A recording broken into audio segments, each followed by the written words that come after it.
On the edge of Glasgow, in the industrial heart of Scotland, there once stood a palace that rivaled Windsor Castle in scale and ambition. Hamilton Palace stretched across 500 feet of manicured parkland, its Portland stone facade gleaming white against the Lanarkshire sky. Inside, a marble staircase climbed through 3 stories beneath a coffered ceiling painted with scenes from classical mythology. The picture gallery alone ran 200 feet, longer than many churches, hung with Titians and Rembrandts that had cost more than most men would earn in 1,000 lifetimes. Beneath crystal chandeliers, the size of carriages, dukes entertained royalty, politicians debated the future of empire, and fortunes were wagered on the turn of a card. This was not merely a house. This was a statement carved in stone and gold, a monument to aristocratic power, built at the exact moment when that power faced its greatest challenge. The men who raised these walls believed they were constructing something that would stand for centuries, a dynasty made visible in marble and mahogany. They were wrong.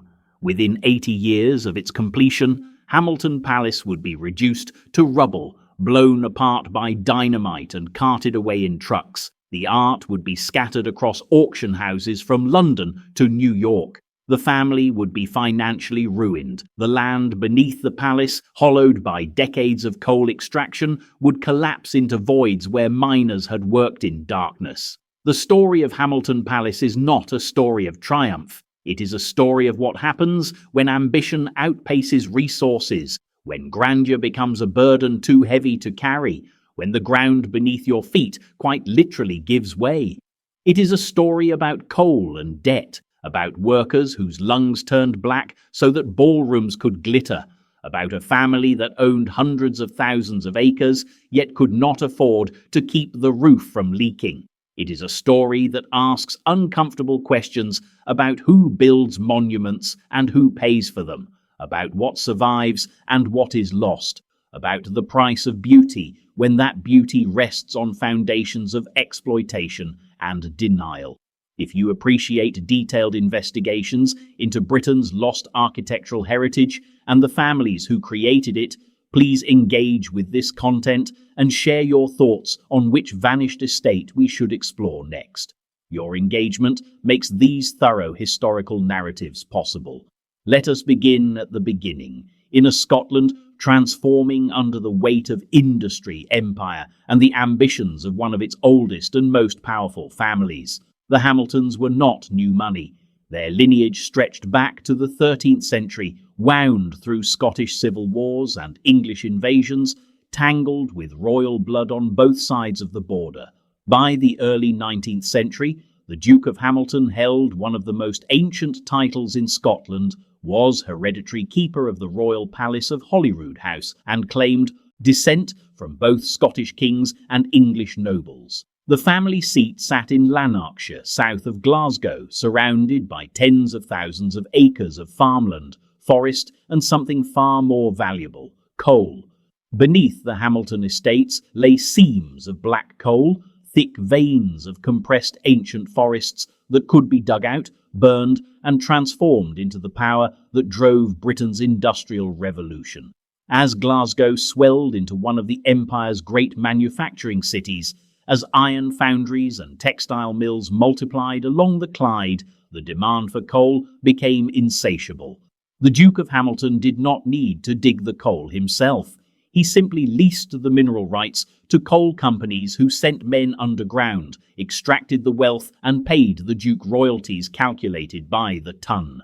It was a perfect system for the landowner. The coal came out, the money came in, and someone else worried about the tunnels and the miners and the danger. By the 1820s, when Alexander Hamilton became the 10th Duke, those royalties were generating enormous sums. The Duke's annual income was estimated at well over £50,000 a year, worth perhaps 6 or 7 million in modern currency, one of the largest private incomes in Scotland. The money should have been enough to maintain the family's existing estates, support a lifestyle of comfortable aristocratic leisure, and secure the line for generations. Alexander Hamilton, though, was not interested in comfortable leisure. He was interested in building something that would dwarf every other noble house in Scotland, something that would force even the most arrogant English aristocrat to acknowledge Hamilton's supremacy. The existing Hamilton Palace, a sprawling but architecturally confused structure built and rebuilt over centuries, was not grand enough. It lacked symmetry, lacked coherence, lacked the classical proportions that defined taste in the 1820s. The 10th Duke decided to pull it down and start fresh. He would build a palace in the French chateau style, something that borrowed from Versailles and the Loire, something that spoke of European sophistication rather than Scottish provincialism. He would fill it with art purchased on the continent, furniture commissioned from the finest craftsmen, marble imported from Italy. He would create a setting worthy of his lineage and his ambitions. To design this vision, the Duke turned to an architect whose name, by fortunate coincidence, was also Hamilton. David Hamilton was Glasgow's most fashionable architect, a man who had made his reputation designing banks, churches, and townhouses in the neoclassical style that dominated British architecture in the years after Waterloo. He understood proportion, symmetry, and how to make stone speak of permanence and power. When the Duke approached him with plans for a palace that would be among the largest private residences in Britain, Hamilton accepted the commission that would define his career and tie his professional legacy to the fate of a family whose ambitions would spiral beyond control. The first designs emerged in the mid-1820s. The palace would be built in stages, starting with the central block and then extending outward in wings that would eventually enclose courtyards and formal gardens.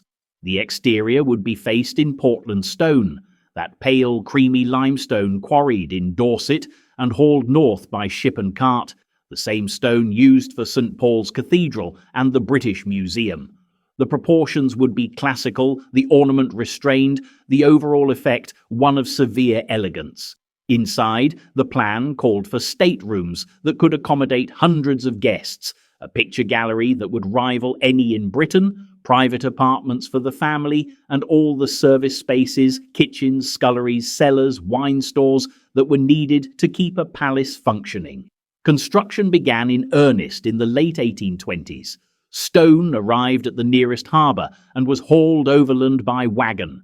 Masons shaped each block by hand, working in the open air regardless of weather, chiselling Portland limestone until it fit precisely into the architect's pattern. Carpenters framed floors and roof timbers from Scottish oak. Plasterers shaped cornices and ceiling roses. Glaziers installed windows measured in hundreds of panes.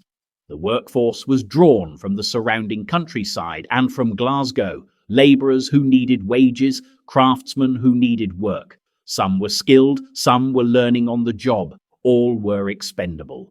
The working conditions were what you would expect in the 1820s. Long days, dangerous heights, minimal safety measures, wages calculated to the penny to maximise profit. When a man fell from scaffolding or was crushed by falling stone, there was no compensation beyond perhaps a collection taken up among his fellow workers. The widows and orphans were problems for the parish, not for the Duke. The workers who survived built something magnificent while living in conditions that would be recognisable to anyone familiar with industrial Glasgow slums, cramped, damp, cold, vulnerable to disease. At the same time that masons were shaping Portland stone into classical perfection, other men were descending into the earth beneath the palace grounds. The coal seams did not stop at some polite distance from the construction site. They ran everywhere, and the mining companies that leased the rights from the Duke had every incentive to extract as much coal as possible. The techniques of the time were crude. Miners dug tunnels following the seams, propped the roofs with timber, and moved on. When the coal was exhausted, the tunnels were simply abandoned. Over time, those timbers rotted, the roofs collapsed, voids opened in the earth, invisible from the surface, waiting. The irony was perfect and inevitable. The coal that paid for the palace was also, from the very beginning, undermining it. The wealth that allowed the Duke to commission David Hamilton and import Portland stone and purchase old master paintings came directly from an industry that was hollowing out the ground. The Duke knew there were mines, everyone knew. What no one seemed to consider, or at least no one said aloud, was what would happen in 50 or 100 years when those mines began to fail and the earth above them began to sink. The focus was on the present, on getting the palace built, on showing the world what Hamilton money could achieve. The future could worry about itself. By the early 1830s, the central block was finished. The Duke and his family moved in, even as construction continued on the extensions and the elaborate formal gardens that would frame the approach. The rooms that were complete were already filling with treasures. Paintings purchased on the Grand Tour, furniture commissioned from London cabinet makers, sculpture brought back from Italy. The Duke was not simply building a house, he was assembling a collection that would speak to his taste, his education, his place in the world. Every object was carefully chosen, carefully placed, carefully meant to impress. The money kept flowing out. Construction costs ran far beyond the original estimates. The art purchases added tens of thousands of pounds. Maintaining the palace once it was finished would require dozens of permanent staff, from the butler who managed the household to the scullery maids who scrubbed floors in the basement. Coal royalties were substantial, but they were not infinite. Other estates needed upkeep. Political ambitions required spending. Social life at the level the Duke occupied was expensive by definition. Debts began to accumulate, small at first, manageable, the kind of debts that aristocratic families carried as a matter of course. They would grow. The 10th Duke died in 1852. The palace passed to his son, the 11th Duke, who inherited both the grandeur and the bills. The younger Hamilton was less interested in further construction and more interested in enjoying what his father had built. He hunted, entertained, pursued politics with moderate energy and limited success, and continued the family tradition of purchasing art. He also faced a problem that his father had not needed to confront directly. The coal beneath the estate was not unlimited. The easiest seams were being exhausted. The deeper seams required more investment, more equipment, more risk. The royalties were still substantial, but they were no longer growing at the rate they once had. The palace was complete, but the costs of maintaining it were permanent. By the time the 11th Duke died in 1863, cracks were beginning to appear in both the finances and, quite literally, in the structure. Subsidence was not yet severe, but it was noticeable. Doors that had once hung square were sticking. Floors that had been level showed slight dips.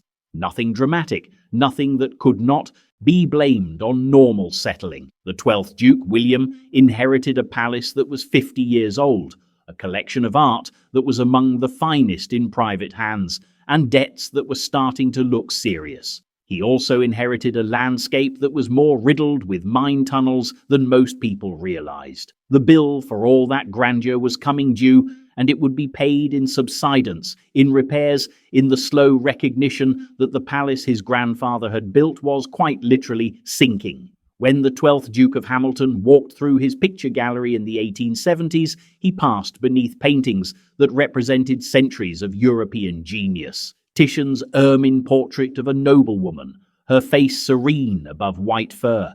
Rembrandt portraits whose subjects stared out across the room with expressions that seemed alive. Van Dyck's aristocratic elegance, Rubens's sensual mythologies, Velázquez's courtiers frozen in Spanish formality. The gallery itself was designed to showcase these works. 200 feet long, lit by windows on both sides and by gas lamps that had recently replaced candles, the walls covered in crimson damask that set off the gilt frames. Walking its length was meant to be an aesthetic education, a journey through the high points of Western art, proof that the Hamiltons were not provincial Scottish nobles, but cosmopolitan collectors who understood beauty and had the wealth to acquire it. The art had been accumulated over generations, though the 12th Duke's grandfather, the builder of the palace, had been the most aggressive purchaser. He had bought during a period when the Napoleonic Wars and their aftermath had flooded the market with paintings from dismantled French and Italian collections. Aristocratic families facing bankruptcy sold ancestral portraits. Churches sold altarpieces. Dealers brought works north from London, assured of finding buyers among Scotland's newly wealthy industrialists and landed families eager to prove their taste. The 10th Duke had bought carefully and expensively, building a collection that rivaled those of the great English aristocratic houses and surpassed most of them in quality, if not in sheer volume. The paintings were not simply decorative. They were capital, portable wealth that could, in theory, be liquidated if the family ever faced genuine financial crisis. The problem was that selling off ancestral art was a public admission of failure. It said to the world that the family could no longer afford to maintain its position. For aristocrats whose identity rested on lineage, land, and the visible symbols of status, selling the Titians would be almost as humiliating as losing the palace itself. So the paintings stayed on the walls, their value locked away, while the bills mounted. The 12th Duke, William Alexander Louis Stephen Douglas Hamilton, was born in 1845. He succeeded to the title at 17 and would hold it for 36 years. He was, by most accounts, a decent man hampered by circumstance. He was conscientious about his responsibilities, took his seat in the House of Lords, served in minor government posts, and tried to manage the estates with a level of care his immediate predecessors had not always shown. The challenge he faced was that the palace had become a liability disguised as an asset. It was magnificent. It was famous. It was also fantastically expensive to maintain, required constant staffing, and was sitting on ground that was growing less stable with each passing year. The subsidence problem was getting worse. By the 1870s, it was no longer possible to dismiss the cracks and the shifting floors as ordinary settling. Surveys showed that parts of the palace were sinking, slowly but measurably, as old mine workings collapsed beneath the foundations. The mines were everywhere. Some tunnels had been properly mapped, but many had not. Coal companies over the decades had been less than meticulous about record keeping, especially for older workings that had been abandoned before anyone thought to ask about long-term consequences. The result was a subsurface landscape that resembled a honeycomb, pocked with voids that could give way without warning. Repairing the damage was expensive and often futile. Engineers could shore up foundations in one section only to find that another section had begun to sink. The palace had not been designed to withstand uneven settlement. The long facades and enfilades of rooms assumed a stable foundation. When that foundation moved, even by inches, the stresses travelled through the structure. Stone cracked, plasterwork fractured. The enormous weight of the building, all that Portland stone and marble and timber, was working against itself. Every ton of material, every heavy beam and stone lintel pressed down on foundations that were no longer solid. The 12th Duke commissioned report after report.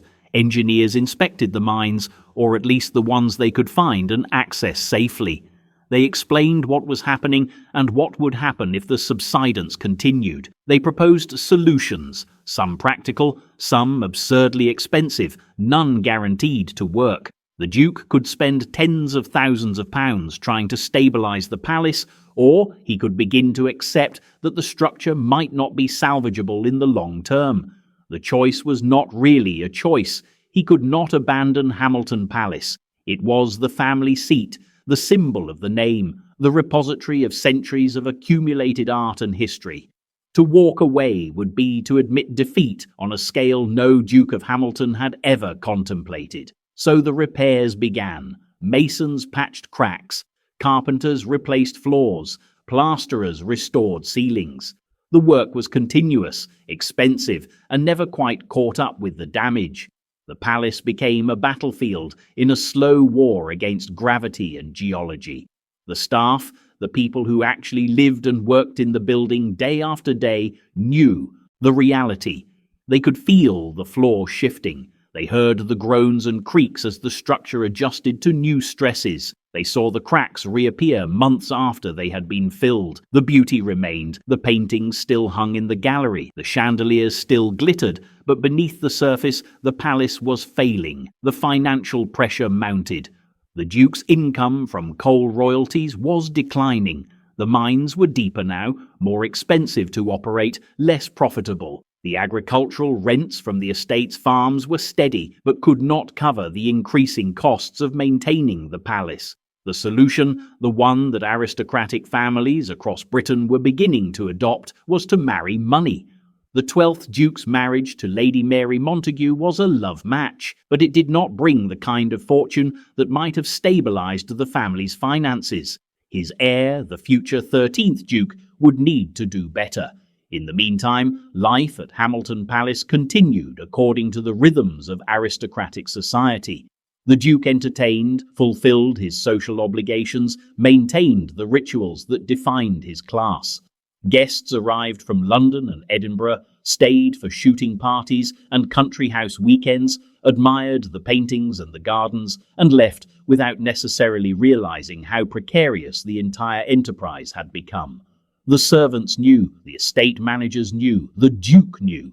The public facade remained serene, the product of generations of training in maintaining appearances regardless of underlying reality. Beneath the palace, miners continued to work. The Duke still received royalties from coal extraction, even as that extraction undermined his home. The paradox was complete.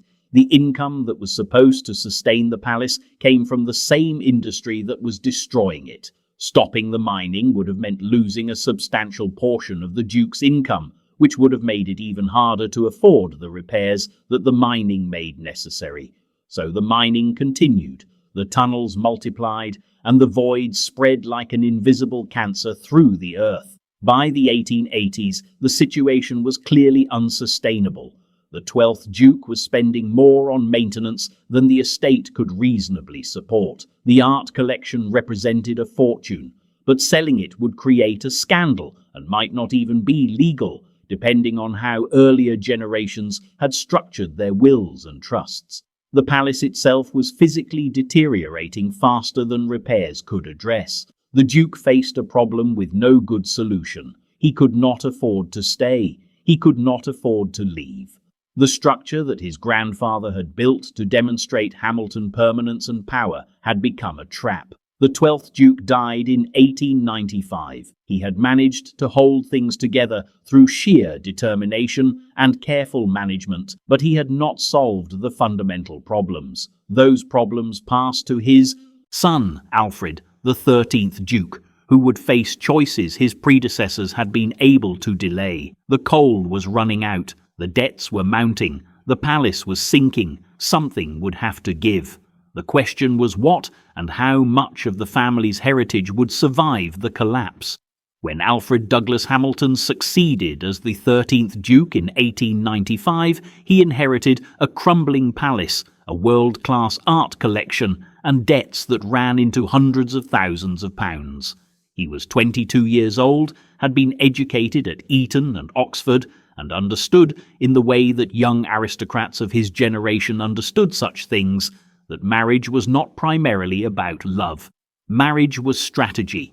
Marriage was the mechanism by which declining British aristocratic families could tap into the fortunes being made in American industry and commerce. Marriage was, in blunt terms, the sale of a title in exchange for cash. The pattern was well established by the 1890s. Wealthy American industrialists, men who had made fortunes in railroads or steel or banking, wanted social prestige for their families. Their daughters wanted titles, wanted to be duchesses or countesses or marchionesses, wanted access to British aristocratic society that no amount of money could buy in America. British aristocrats, burdened with estates that required enormous upkeep and incomes that were no longer adequate, needed the money that these American families had in abundance. The marriages were transactional, formalized in legal settlements that specified exactly how much money would transfer from American accounts to British estates but they were also wrapped in the language of romance and transatlantic friendship. No one talked openly about what was actually happening. Everyone knew.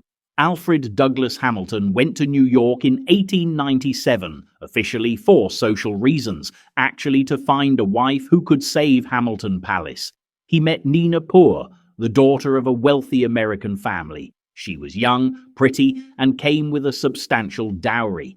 More to the point, her family understood what they were buying: access to one of Scotland's oldest titles, a palace that was famous even in America, and the chance to join the British aristocracy. The negotiations were handled by lawyers on both sides. The amounts involved were considerable. Nina would bring hundreds of thousands of dollars to the marriage, money that would be used to pay down Hamilton debts and fund desperately needed repairs to the palace. They married in 1898 in a ceremony that was covered extensively by the press on both sides of the Atlantic. The newspapers praised the match, described the palace in glowing terms, mentioned the art collection, and generally treated the whole affair as a fairy tale. What they did not mention, because it would have been vulgar, was that this was a financial rescue operation dressed up in orange blossoms and titled formality. Nina Poor became the Duchess of Hamilton. Her family's money became the Duke's money. The transaction was complete. The American money provided breathing room, but it did not solve the underlying problems. The palace was still sinking. The structural damage was accelerating. The repairs that had been delayed for years could now be funded, but there was a limit to what money could achieve when the foundation itself was compromised. Engineers tried new approaches. They injected grout into some of the old mine workings, hoping to fill the voids and provide support. They installed steel beams to distribute weight more evenly. They rebuilt sections of the foundation where subsidence had been most severe. The work was constant, expensive, and only partially effective. The palace was too large, too heavy, sitting on ground too thoroughly undermined. Every fix was temporary. Every repair bought time, but did not reverse the fundamental trajectory. Alfred Douglas Hamilton took his responsibilities seriously. He served in the Boer War, held positions in local government, managed the estates as best he could. He and Nina had children, continuing the line. They entertained at the palace, maintaining the social rituals that defined aristocratic life. From the outside, especially to visitors unfamiliar with the history, Hamilton Palace still looked like a success. The rooms were still magnificent, the art was still on the walls, the gardens were still maintained, the illusion of permanence was carefully preserved. Beneath that illusion, the household staff dealt with daily realities that guests did not see. Rooms that could no longer be used because floors had become too uneven or walls had cracked too severely. Service corridors where the ceilings had dropped and had to be propped with timbers. Parts of the basement that flooded because drainage systems had been disrupted by ground movement. The staff adapted, as staff always do, working around problems, finding makeshift solutions, keeping the visible parts of the palace presentable while the invisible infrastructure slowly failed. The coal industry was changing. By the early 1900s, the easy coal in the Hamilton estates was largely exhausted. What remained was deeper, more difficult to extract, less profitable. The royalties that had once been the foundation of the Duke's income were declining year by year. At the same time, taxes were rising. The Liberal government elected in 1906 began to introduce social reforms that required revenue. Death duties, land taxes, income taxes all increased the burden on landed estates. The economic model that had sustained the British aristocracy for centuries was breaking down. Estates that had been self-supporting for generations were now running deficits. Many families began to sell off land, not because they wanted to, but because they had no choice. Hamilton Palace was consuming money at a rate that even Nina's American fortune could not sustain. Indefinitely. The repairs were endless. The staffing costs were enormous. The maintenance of the gardens, the heating of the vast rooms, the preservation of the art collection, all required spending that generated no income. The Duke tried to economize where he could. Staff numbers were reduced gradually. Some rooms were closed off to save on heating. Purchases of new art stopped. Entertaining became less frequent. These were small adjustments, attempts to trim costs without fundamentally changing the nature of the palace or the family's way of life. They were not enough. The First World War brought additional pressures. The Duke served, as did many of his class. The palace itself was offered for use as a hospital, though the offer was declined due to concerns about the building's structural condition. The war disrupted everything, changed social expectations, accelerated the decline of the old aristocratic world. By the time it ended in 1918, Britain was a different country. The Russian Revolution had shown what could happen to aristocracies that were seen as parasitic. Labour was organising, demanding better wages and conditions. The entire social structure that had allowed families like the Hamiltons to maintain vast estates and enormous houses was being questioned. The old certainties were gone. Alfred Douglas Hamilton died in 1940, but the seeds of what would happen to Hamilton Palace were planted long before. By the 1920s, it was clear to anyone paying attention that the palace could not continue as it had. The structure was failing. The finances were failing. The social world that had made such places possible was failing. The question was not whether something would change, but what form that change would take and whether the family could control it. The answer would involve dynamite, auction houses, and the final destruction of what the 10th Duke had built a century earlier. But before we reach that end, we need to understand what life in the palace was actually like for the people who made it function, the invisible hands whose labour kept the fantasy alive. The grandeur of Hamilton Palace rested on a foundation of labour that was as invisible as the coal mines beneath the ground. Visitors saw the picture gallery and the state rooms. They did not see the sculleries and the coal cellars. They admired the flowers in the formal gardens. They did not see the men who dug, planted, pruned and swept, who worked 6 days a week for wages that barely covered rent and food. They enjoyed dinners served on porcelain and silver. They did not see the kitchen maids who scrubbed the pots afterwards, standing for hours in stone-floored rooms that were always too hot in summer and freezing in winter. Running Hamilton Palace required a staff of well over 100 people at its peak in the late 19th century. The household was organised in a strict hierarchy, each position with defined duties and defined boundaries. At the top stood the butler, who managed the male servants and the wine cellars, and the housekeeper, who managed the female servants and the linen stores. Below them ranged footmen, valets, ladies' maids, housemaids, kitchen maids, scullery maids, laundry maids, and at the very bottom of the ladder, the scullions and hallboys, whose work was purely physical. Outside, the estate employed gardeners, gamekeepers, stable hands, grooms, coachmen, and later chauffeurs, as motor cars replaced horses. Each group had its own social structure, its own hierarchies of skill and seniority. The working conditions were precisely what you would expect in a British aristocratic household of the period. The hours were long, typically starting before 6 in the morning and continuing until the family had gone to bed, which could be past midnight if there were guests.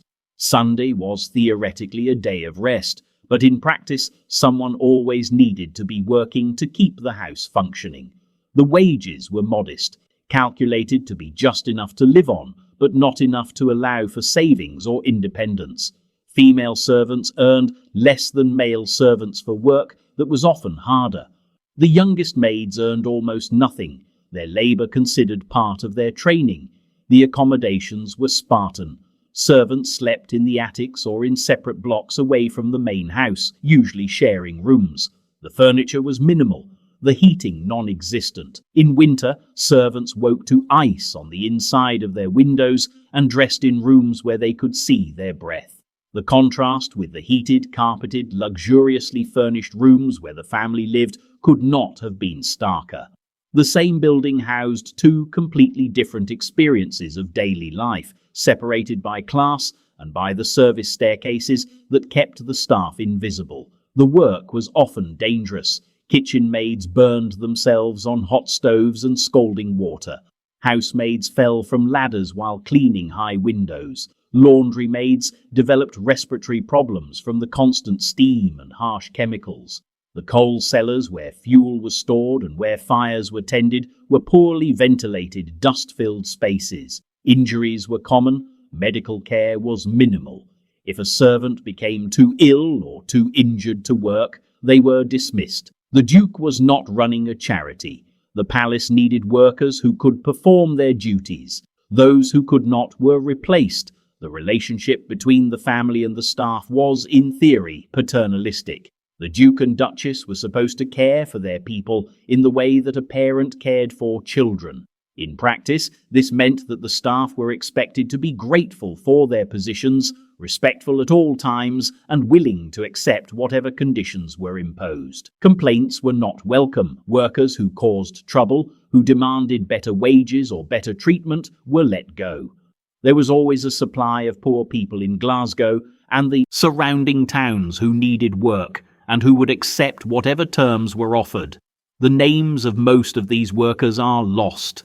The household records that survive list positions and wages, but rarely names. The men and women who spent years, sometimes decades, keeping Hamilton Palace functioning, cleaning its rooms, cooking its meals, tending its gardens, have largely vanished from history. A few are mentioned in memoirs or letters. Most left no trace beyond the work they did, work that was essential but unacknowledged, visible only in its absence. At the same time that servants were working above ground, miners were working beneath. The coal mines under the Hamilton estates employed hundreds of men, boys as young as 10 or 12, working alongside their fathers in darkness. The conditions were appalling by any standard. The tunnels were narrow, low, often flooded. The air was thick with coal dust that destroyed lungs. The work was done by hand, men lying on their sides with picks, chipping coal from the face, loading it into carts that were hauled to the surface by pit ponies or by human labour. The danger was constant. Tunnel collapses killed men every year. Explosions of coal gas, triggered by a spark from a pick or a lamp, wiped out entire shifts. The miners accepted this because they had no choice. The wages were slightly better than agricultural labour. The alternative was starvation. The Duke of Hamilton profited from this system without directly participating in it. He leased the mineral rights to coal companies. The companies employed the miners, ran the mines, took the risks, and paid the Duke royalties based on tonnage extracted. The system insulated the Duke from the worst aspects of the industry. He did not visit the mines. He did not see the conditions. He did not attend the funerals when men died underground. He simply collected the payments that helped fund the palace above.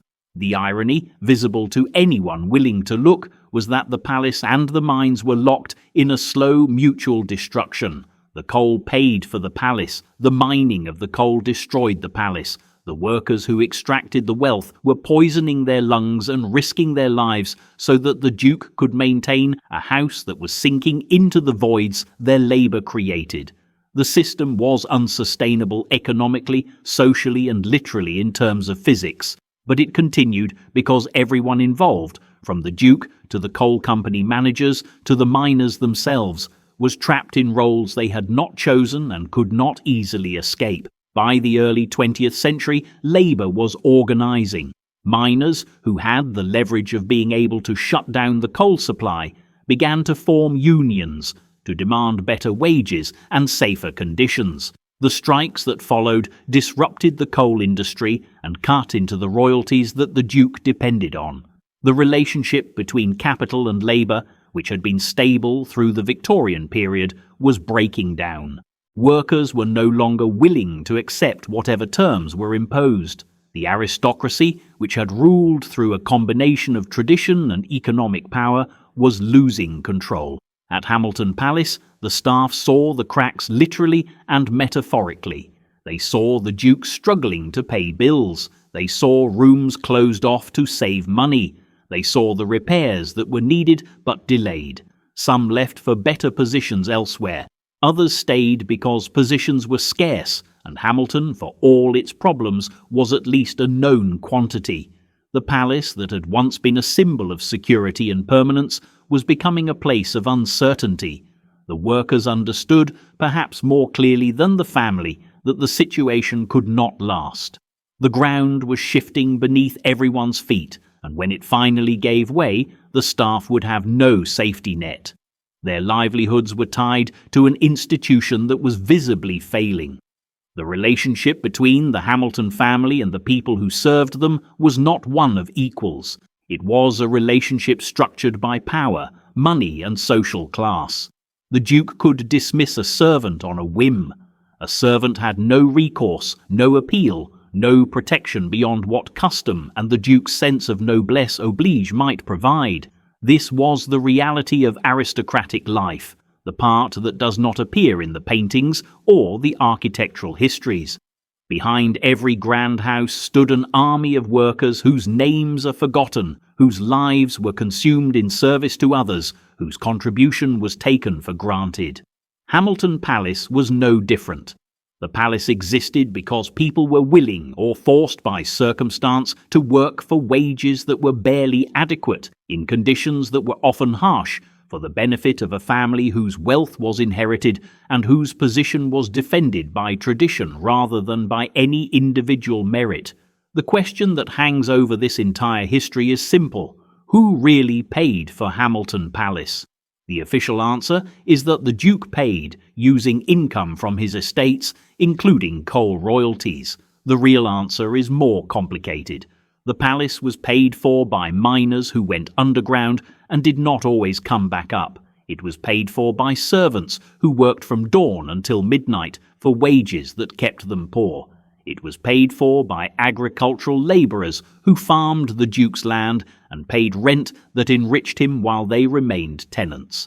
The palace was a monument to wealth extraction, a physical representation of how British aristocracy functioned, beautiful on the surface, built on foundations that most people were not supposed to examine too closely. When the palace finally came down, the workers who had maintained it were not consulted. They were simply dismissed. The miners who had worked beneath it for generations were not asked what should happen to the land. They continued working as long as there was coal to extract, and then they were let go when the mines closed. The system ground, threw people, used them up, and moved on. That truth, uncomfortable and undeniable, is part of Hamilton Palace's story. The beauty was real. The art was real. The exploitation was also real. All three existed simultaneously, inseparable, each one making the others possible. The structural problems at Hamilton Palace were not sudden. They were cumulative, the result of decades of ground movement as abandoned mine workings collapsed. By the early 1900s, the damage was severe enough that professional engineers were warning the family that the building might not be salvageable in the long term. These warnings were delivered in careful technical language, but the message was clear. The palace was sinking unevenly. The stresses this created were beyond what repairs could address. At some point, probably within a generation, the structure would reach a critical point where it could no longer safely be occupied. The 13th Duke faced this reality without good options. Abandoning the palace and building a new ducal seat elsewhere would have cost a fortune the family did not have. Trying to move the palace, to somehow dismantle it and rebuild it on stable ground, was technically impossible and financially absurd. The only realistic option was to continue with repairs, keep the building marginally functional, and hope that some solution would emerge before catastrophe struck. This was not a plan. This was denial structured as optimism. The repairs became increasingly expensive and increasingly futile. In one section of the palace, engineers installed deep concrete pilings driven down through the unstable ground to bedrock, hoping to provide stable support. The work was complex, required specialized equipment, and cost thousands of pounds. Within a few years, the ground had shifted enough that the pilings were no longer doing their job. Cracks appeared in walls that had just been repaired. Floors developed new sags. The palace was fighting a losing battle against gravity and geology had time on their side. The picture gallery, that 200-foot testament to Hamilton taste and wealth, began to show particularly worrying damage. The walls were cracking vertically, a sign that the foundation beneath was moving. The elaborate plaster ceiling, with its coffered panels and gilded rosettes, developed fissures that could not be patched over. The windows, which had been carefully fitted into their frames, no longer sat square. Some would not open, others would not close. The building was twisting very slowly as different sections sank at different rates, and that twisting placed stresses on every joint, every connection, every architectural element that depended on precise alignment. In 1913, engineers recommended that a large section of the palace be closed off as unsafe. The Duke resisted. Closing rooms would mean admitting publicly that the structure was failing. It would reduce the already limited usable space. It would make it harder to entertain, harder to maintain the social rituals that defined aristocratic life. But the engineers were insistent. The risk of a ceiling collapse or a wall failure was real. Ignoring it would be criminally negligent. The Duke reluctantly agreed. Doors were locked. Rooms that had been used for decades were emptied of furniture and left to deteriorate. The First World War interrupted everything. From 1914 to 1918, British society was consumed by the conflict. The aristocracy lost sons and heirs on the Western Front. The economic burden of the war strained everyone. Hamilton Palace was offered as a hospital, but military authorities declined after surveying the building and concluding that it was too unstable for institutional use. The palace that had once symbolized power and permanence was now unsuitable even for wartime repurposing. The war years saw minimal maintenance. There was no money and no labor available for non-essential repairs. The building deteriorated quietly while the nation focused elsewhere. When the war ended in 1918, the Duke returned to face a situation that had worsened in his absence. The palace was in visibly poor condition. Several rooms had suffered water damage from roof leaks that had gone unrepaired. Plasterwork had fallen in unoccupied sections. The structural engineers who inspected the building in 1919 delivered a report that was blunt. The palace was approaching the point where it could not be saved. The subsidence was accelerating, possibly because wartime reductions in mining activity had allowed water to flood some of the old workings, leading to additional collapses. Major sections of the building would need to be either demolished or completely rebuilt on new foundations. The cost would run to hundreds of thousands of pounds, possibly more. The Duke did not have that kind of money. The estate was heavily mortgaged. The coal royalties had declined to a fraction of what they had been in the 19th century. The agricultural rents were stable but modest. There was no realistic source of funds for a repair project of the scale needed. The Duke faced a choice, or rather the illusion of a choice. He could keep pouring money into repairs that would not stop the subsidence, slowly bankrupting the family while the palace continued to deteriorate. Or he could admit defeat, salvage what could be salvaged, and let the building go. The decision was agonizing.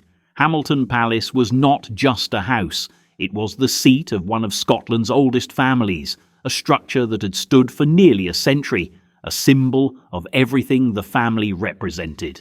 To give it up was to admit that the Hamiltons could no longer sustain their position, that the modern world had defeated them, that the palace-building ambitions of the 10th Duke had been a catastrophic mistake.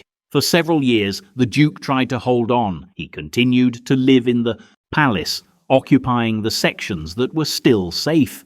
He continued to maintain the art collection, even as he began to consider whether selling some pieces might be necessary. He continued to employ a reduced staff, trying to preserve some semblance of normal functioning, but the deterioration was relentless. New cracks appeared monthly, floors sagged further.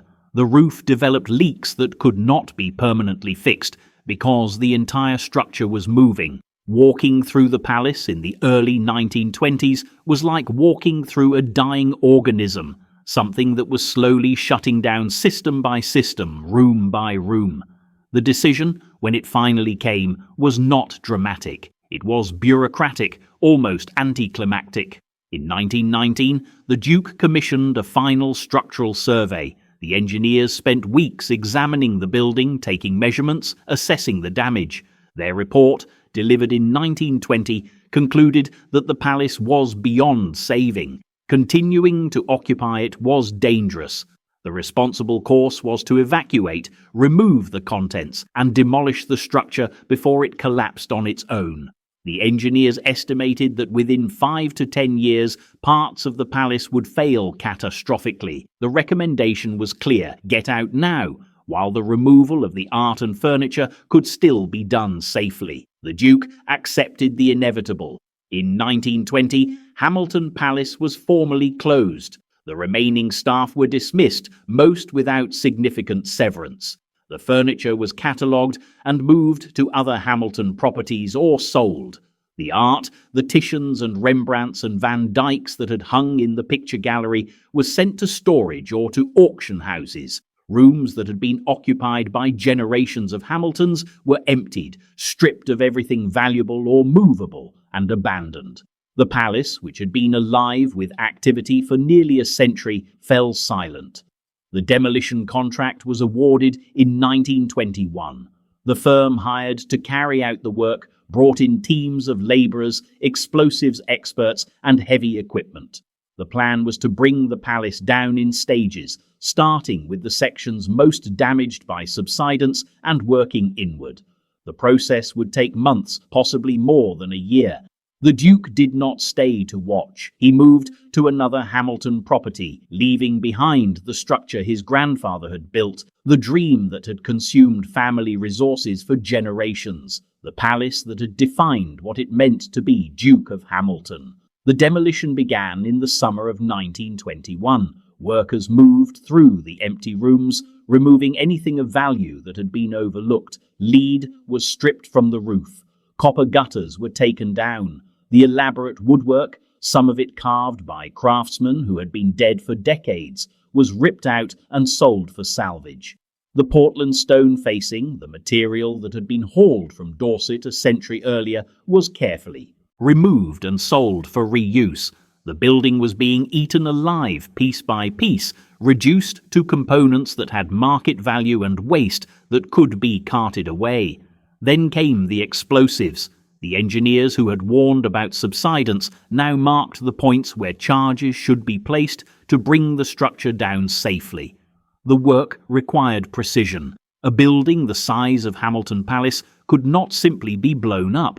It had to be collapsed in sections, controlling the fall to avoid damage to surrounding areas and to salvage as much stone as possible. The charges were set.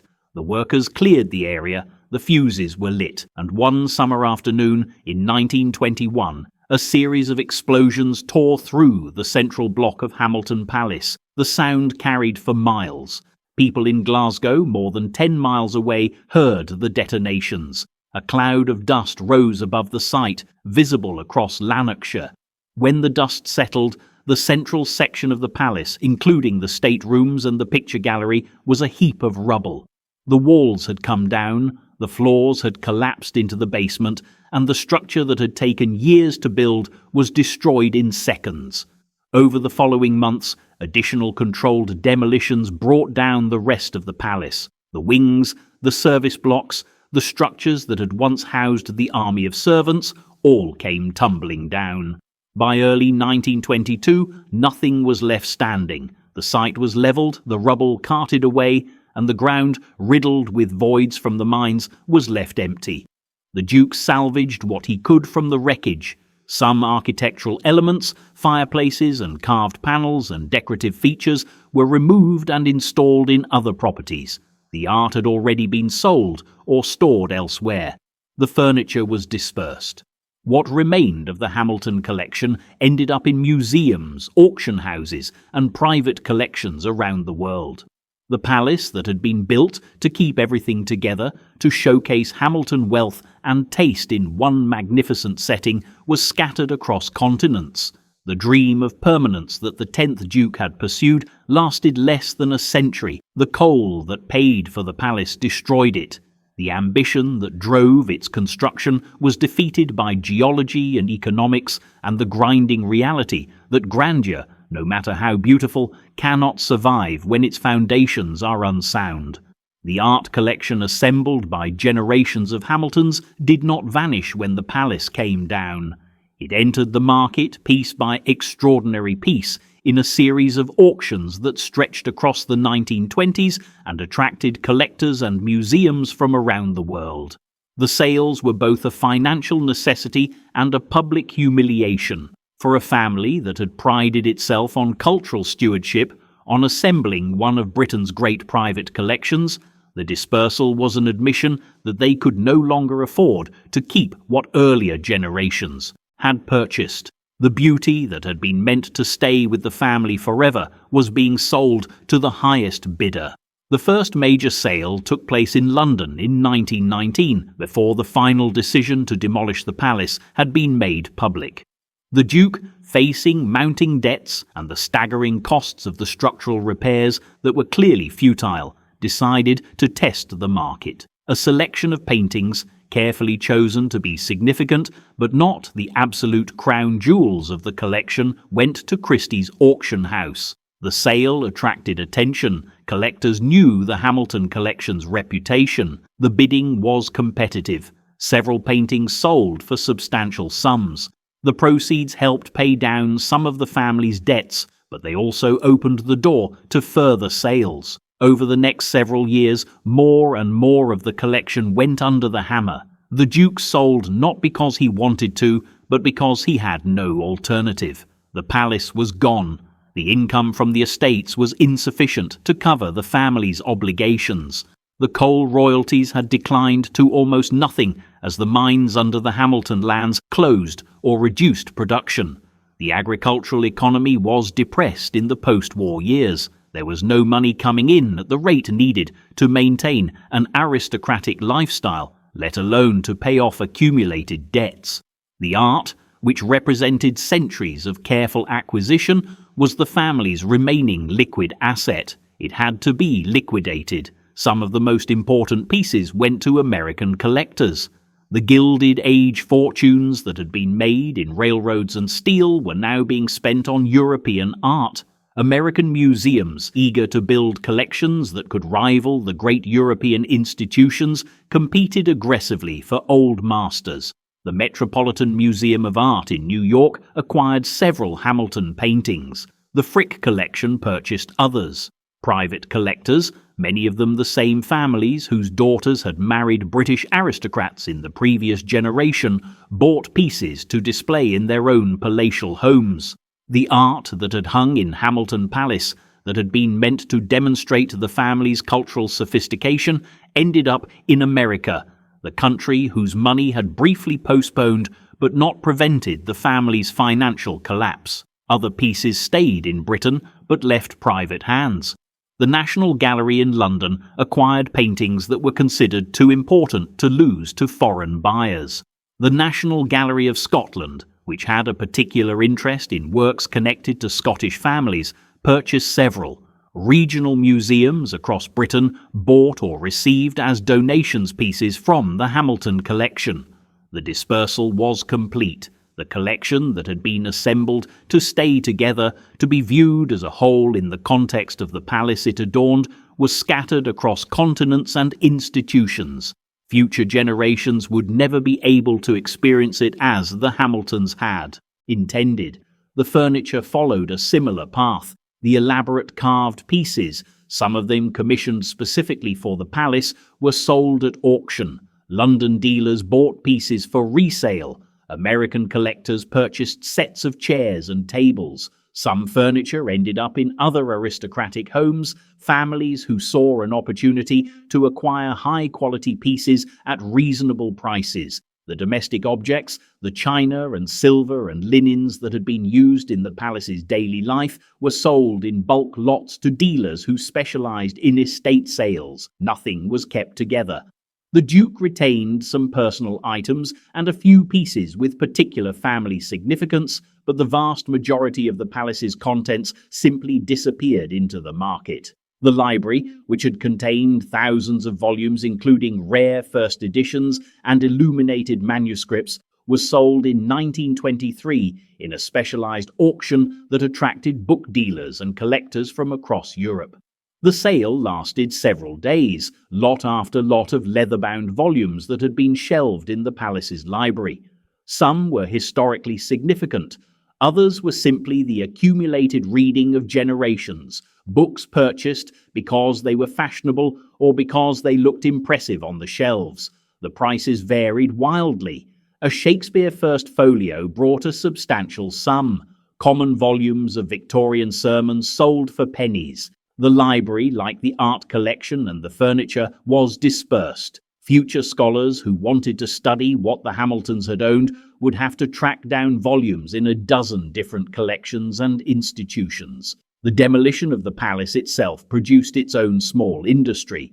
The salvage firms that had been hired to dismantle the building made money by reselling everything that could be reused. The Portland stone facing hundreds of tons of high-quality limestone was sold to builders and masons. Some ended up in other buildings in Scotland. Some was shipped south to England.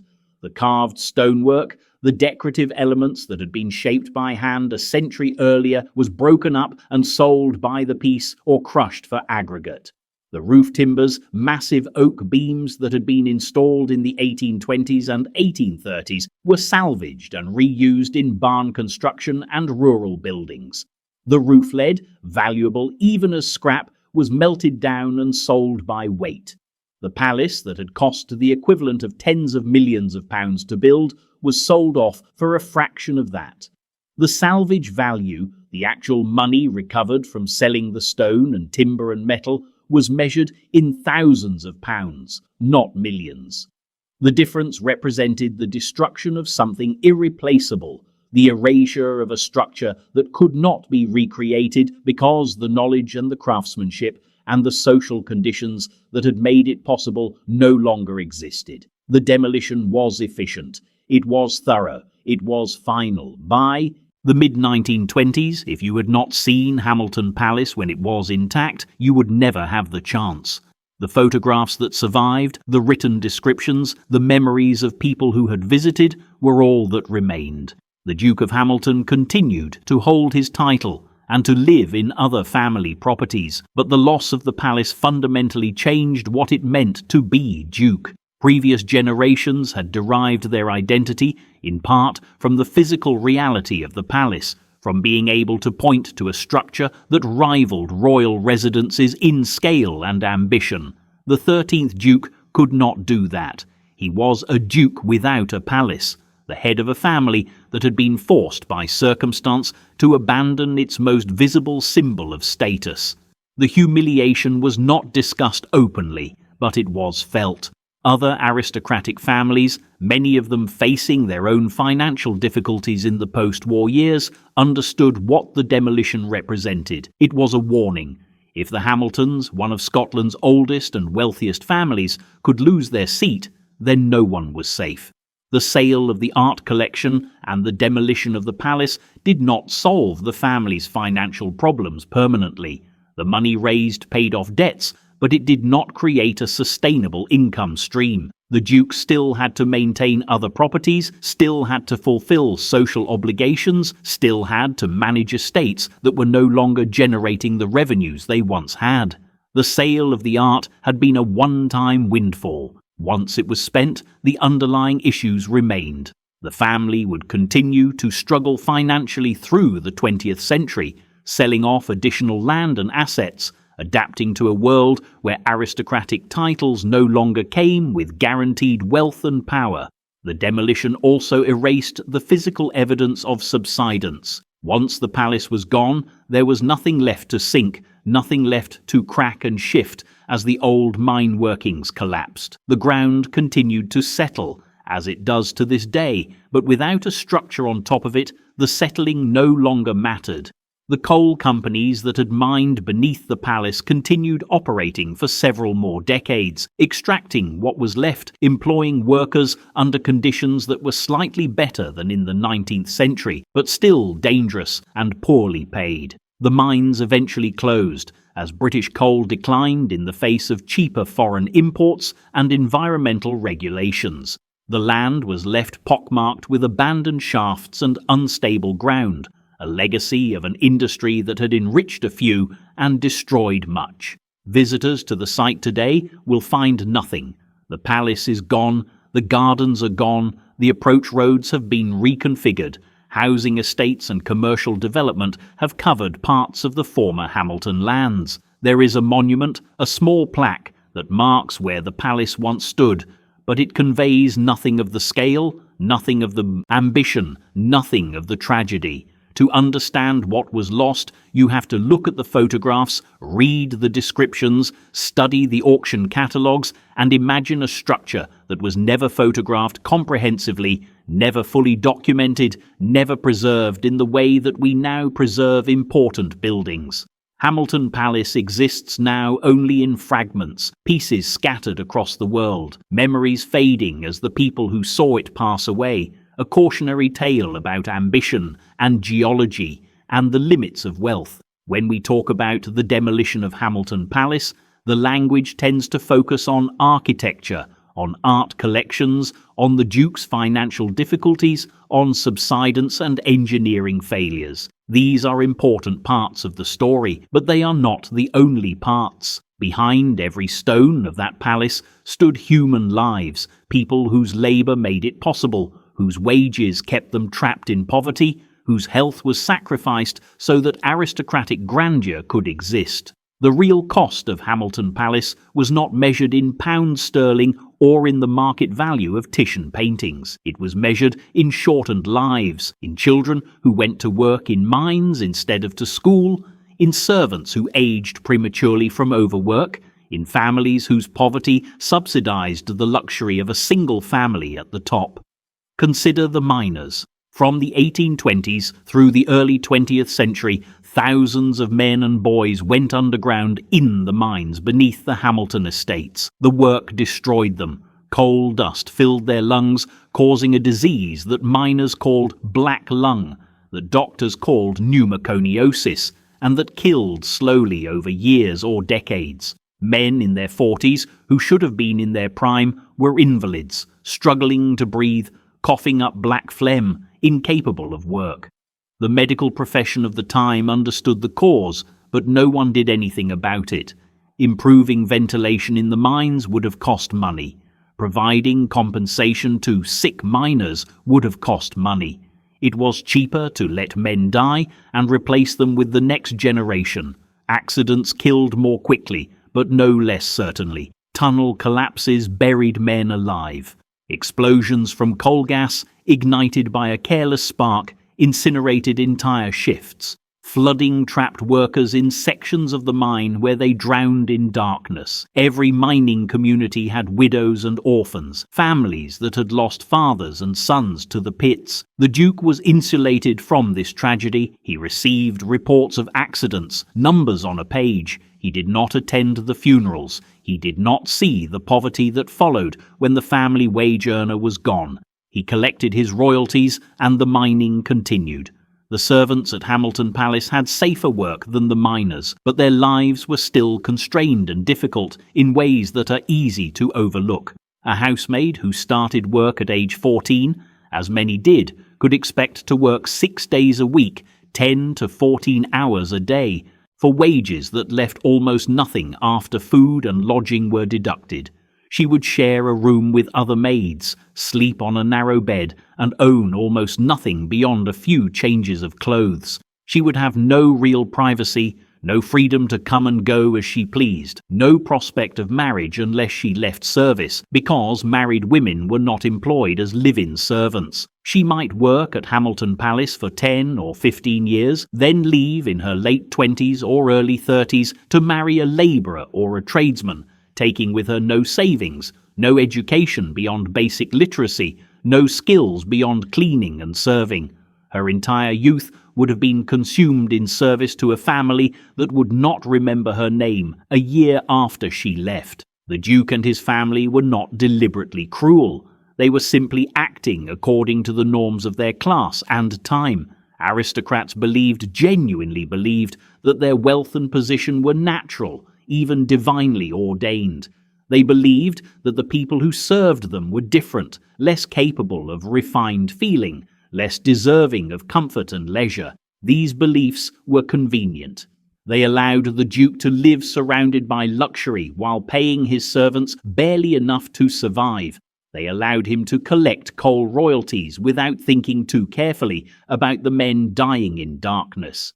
They allowed him to enjoy the paintings in his gallery without reflecting on how the money to buy those paintings had been extracted from the labour of people who would never see them. The demolition of Hamilton Palace did not change the lives of the miners and servants directly. The miners were already losing their jobs as the coal ran out.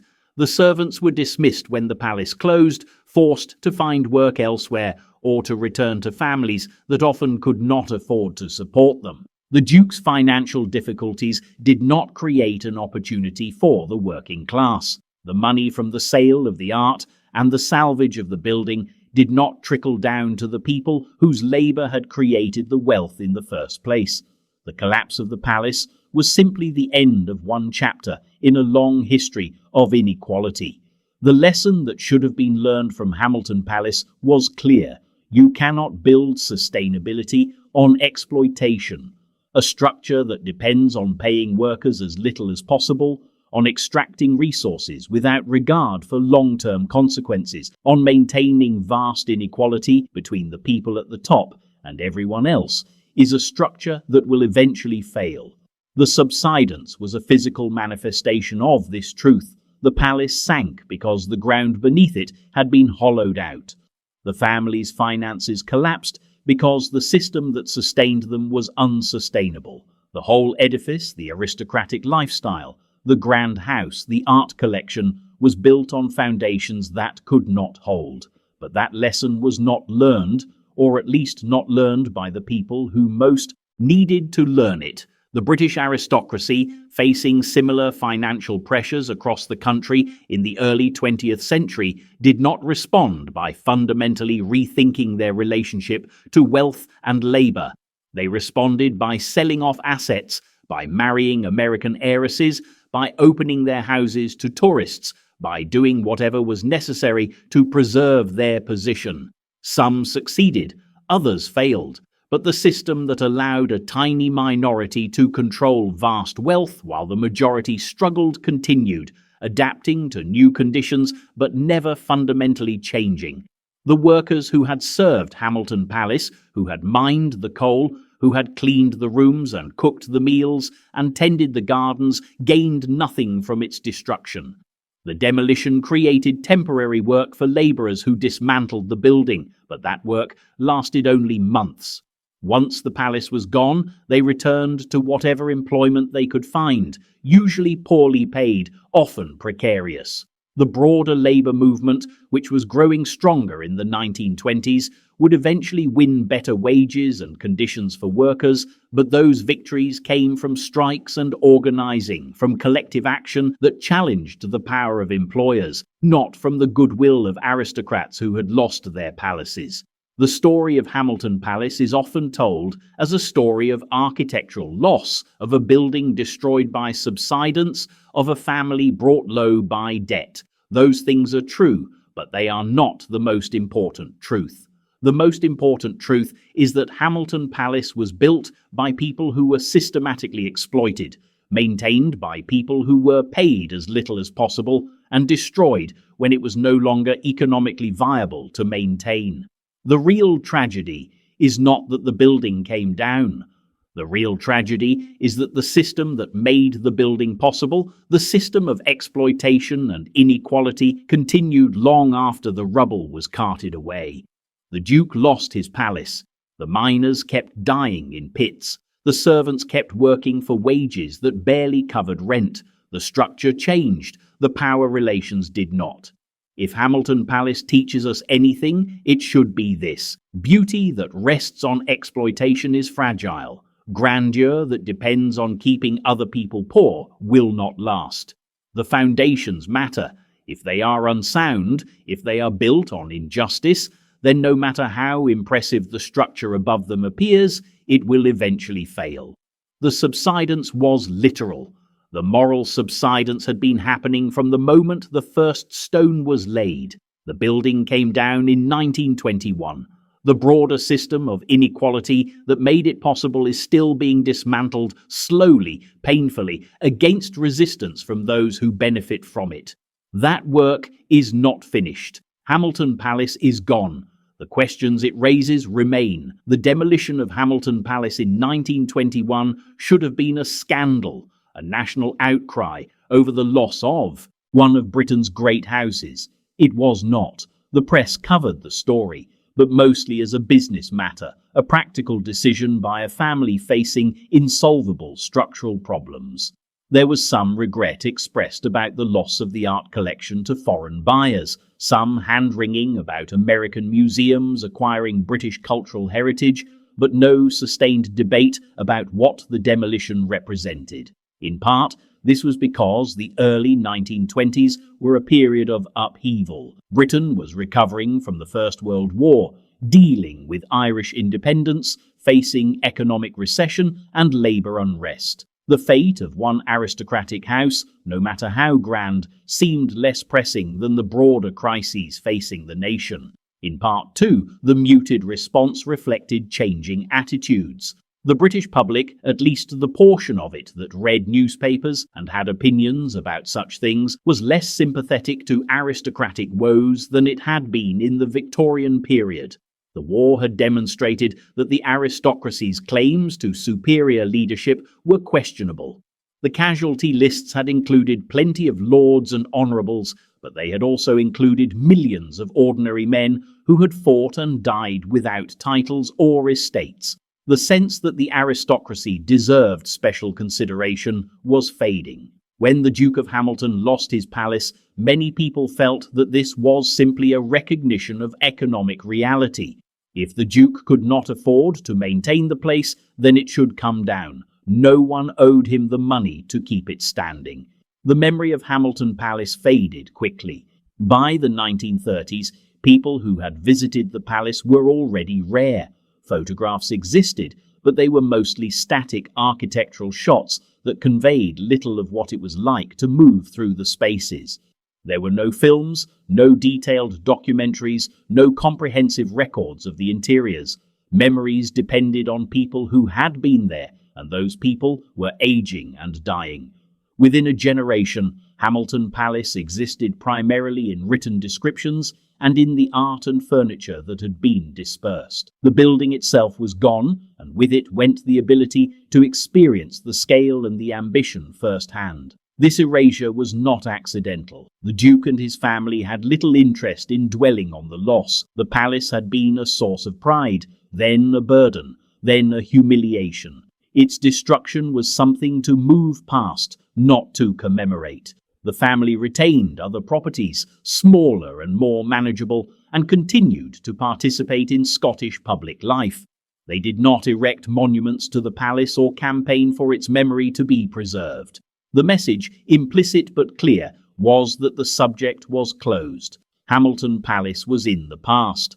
The family was moving forward. The broader culture cooperated in this forgetting. Britain between the wars faced economic depression, political instability, and the growing threat of fascism in Europe. Nostalgia for lost aristocratic houses was not a priority. When the Second World War arrived in 1939, even the small amount of attention that had been paid to Hamilton Palace vanished. The country mobilized, cities were bombed, hundreds of thousands of people died. The fate of a demolished palace built on subsiding ground seemed utterly irrelevant. After the war, the pace of demolition accelerated. The post-war Labour government, focused on rebuilding the country and constructing a welfare state, had no interest in bailing out aristocratic families struggling to maintain oversized houses. Death duties and taxes increased. The cost of domestic servants rose as working people found better opportunities in industry. Many aristocratic families, facing the same financial pressures that had destroyed Hamilton Palace, decided to cut their losses. Houses across Britain were demolished through the 1950s and 60s, hundreds of them, some architecturally significant, others less so, all of them casualties of an economic system that no longer supported private palaces. Hamilton Palace was an early case, but it was not unique. The difference was that Hamilton's demolition had been driven primarily by subsidence, by physical failure that could not be repaired, rather than purely by economics. This gave the story a slightly different character. The Duke had not chosen to demolish his palace in the way that later aristocrats chose to demolish theirs. He had been forced by geology.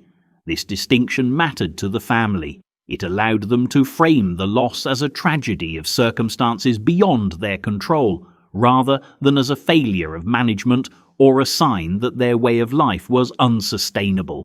The historical record, though, tells a more complicated story. The subsidence was real, but it was not unforeseeable.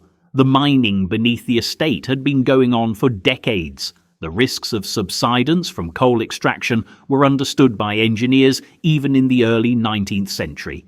The 10th Duke, when he built the palace, chose to ignore those risks or to assume that they would not become a problem in his lifetime. He was right about his lifetime. He died before the serious subsidence began, but he was wrong about the long term. The choice to build a palace on ground riddled with coal mines was a gamble, and the family lost. The question of responsibility is uncomfortable. Was the subsidence an unavoidable natural disaster, or was it the foreseeable consequence of decisions made by the Duke and by the coal companies? The truth is probably a mix. The geology of Lanarkshire made subsidence likely once extensive mining took place, but the decision to mine intensively beneath the Hamilton estates, including directly beneath the palace, was made by people who prioritised short-term profit over long-term sustainability. The coal companies wanted to extract as much coal as possible.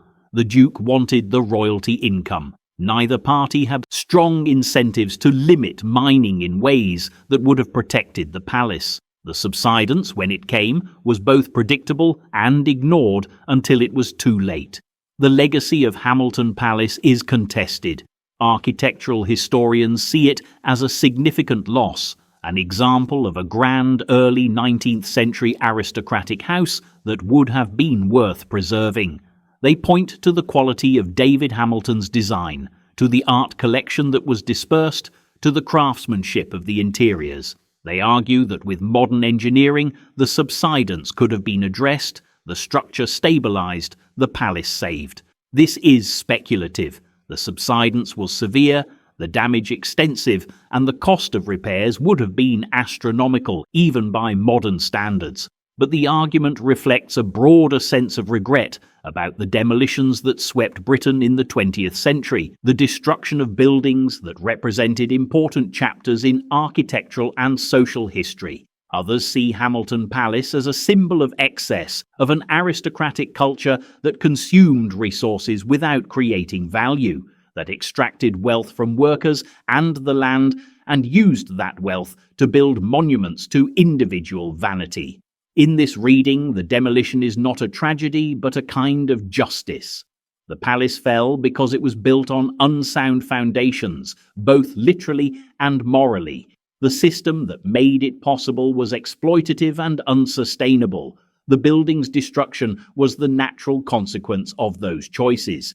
This perspective is less interested in architectural preservation and more focused on the social and economic structures that allowed such buildings to exist. Both views contain truth. Hamilton Palace was architecturally significant. It was also built on exploitation. It was beautiful. It was also a monument to inequality. The loss of the building means we have lost the chance to experience that beauty and confront that inequality in a single physical space. The scattered fragments, the paintings in museums, the photographs in archives can tell us something, but they cannot replicate the experience of standing in the picture gallery or walking through the staterooms. The wholeness is gone. What remains are pieces, memories, arguments about what it all meant. The site itself offers little. The land was cleared after the demolition, the rubble removed, the ground left empty. Later development has covered much of the area. There is no visitor centre, no interpretive signage, no effort to explain to passers-by what once stood here. The Duke of Hamilton's descendants have moved on. The local council has other priorities. The palace exists in archives and in academic studies and in the conversations of historians and enthusiasts who care about such things. For most people, Hamilton Palace is unknown. It is not taught in schools. It does not appear in tourist guides. It has faded into the background of British history, one more lost house. Among many, this forgetting is itself part of the story. Britain has never been entirely comfortable with its aristocratic past. The country celebrates its royal heritage and maintains its stately homes, but there is ambivalence about the inequality and exploitation that made those places possible. Hamilton Palace, with its clear connection between coal mining and aristocratic grandeur, between worker suffering and ducal ambition, is a story that raises uncomfortable questions. It is easier not to remember. It is easier to let the palace remain demolished, to let the story fade, to move on. But the questions remain. Who paid for Britain's architectural heritage? What was sacrificed so that beauty could exist? When we preserve grand houses, are we celebrating craftsmanship and history, or are we romanticizing a system that ground through human lives? These questions do not have simple answers. Hamilton Palace cannot answer them for us, but its story, if we choose to remember it, makes the questions harder to ignore. The 13th Duke of Hamilton, the man who oversaw the demolition of the palace, continued to hold his title and his remaining estates for nearly 2 more decades. He did not rebuild. The decision to demolish had been painful enough.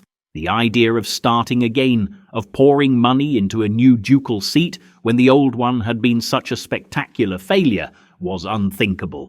The Duke retained other properties, smaller houses and hunting lodges scattered across Scotland, and he lived in those, continuing to participate in public life as much as his reduced circumstances allowed. He died in 1940, just as the Second World War was consuming Europe, his title passing to his cousin. The 14th Duke inherited a much diminished inheritance. The palace was gone, the great art collection was scattered. The coal mines that had once generated substantial royalties were closing or operating at reduced capacity. The estate still produced agricultural rents, but those rents were modest and subject to increasing regulation and taxation. The title was ancient, the family name still carried weight, but the financial foundation that had supported previous generations was largely eroded. The 14th Duke held the position through the war years and died in 1973. His tenure was marked by further sales of land and assets, continuing the process of managed decline that had begun with the demolition of the palace. Each subsequent duke faced similar challenges. The family still owned land, still had resources that put them far above the average British citizen, but they were no longer operating at the level of wealth that had characterized the 19th century. The Hamilton estates shrank. Properties were sold to pay death duties and to fund living expenses. The family adapted, finding roles in business and public service, no longer expecting that their title alone would support them. The descendants of the man who had built Hamilton Palace lived lives that he would have found unimaginably modest, lives where work was necessary and where grand gestures were impossible. The title still exists today. The current Duke of Hamilton lives in Scotland, maintains some connection to the family's history, and manages what remains of the estates. He is not poor by any reasonable standard, but he is also not living in a palace. The ducal seat is a manageable house, not a monument. The art collection is gone, sold off decades ago. The income comes from ordinary sources, investments and property management, not from coal royalties or vast agricultural holdings. The title is ceremonial, a piece of history carried forward, but it does not confer the kind of power and wealth it once did. This trajectory, decline from aristocratic grandeur to more ordinary affluence, is common among British titled families. The 20th century was not kind to the aristocracy. The two world wars, the expansion of democracy, the strengthening of labour movements, the changes in tax policy, all worked against the concentration of wealth in a small number of families. Some adapted successfully, finding new sources of income, modernising their estates, opening their houses to tourists. Others, like the Hamiltons, were forced to sell and retrench, preserving the title and some of the land, but losing the buildings and collections that had defined their identity. The Hamilton story is often framed as one of bad luck, of a family brought low by subsidence and unfortunate timing. There is truth in that framing, but it is incomplete. The subsidence was real, but it was the result of choices made over decades. The financial difficulties were real, but they reflected a broader failure to adapt to changing economic conditions. The Hamiltons were not uniquely unlucky. They were typical of an aristocratic class that had built its position on a foundation of inherited land and cheap labour, a foundation that became unsustainable as Britain industrialised, democratised and modernised. The palace that the 10th Duke built in the 1820s was always an anachronism. Grand aristocratic houses were already becoming difficult to maintain by the mid-19th century. The costs of staffing and upkeep were rising. The social changes that would eventually make such houses untenable were already in motion. The 10th Duke did not see this or chose not to. He built for permanence, for dynasty, for a future that would look like an idealized version of the past. That future never came. The palace stood for less than a century, and even during that time, it was more burden than benefit. The family might have been better off financially if the palace had never been built, if the 10th Duke had chosen a more modest house and invested the savings. But he did not build for financial return. He built to make a statement, and the statement was heard. Hamilton Palace was magnificent. It was also a mistake. The dukes who came after had to live with the consequences of that mistake. They inherited debts, a deteriorating structure, and eventually a demolition site. They did what they could to manage the situation, but they were constrained by forces beyond their control. Geology, economics, changing social expectations. The title survived, the palace did not. The family name still carries historical weight in Scotland, but it no longer commands the kind of automatic deference it once did. The Hamiltons are part of Scottish history, but they are no longer shaping it in the way they did in the 18th and 19th centuries. The broader lesson is about adaptation and survival. Families and institutions that could not adapt to the changing world of the 20th century did not survive intact. The aristocracy as a class adapted by diversifying, by finding new roles, by opening themselves to tourism and public engagement. Individual families within that class had varying success. The Hamiltons lost their palace but kept their title and some of their land. Others lost everything. A few managed to hold on to most of what they had inherited. The differences often came down to luck, to competent management, to making difficult decisions before crisis forced worse ones. Hamilton Palace is gone, but the family continues. That continuation is itself a kind of success, a survival through adaptation. The dukes after the fall learned to live without the symbols that had defined their ancestors.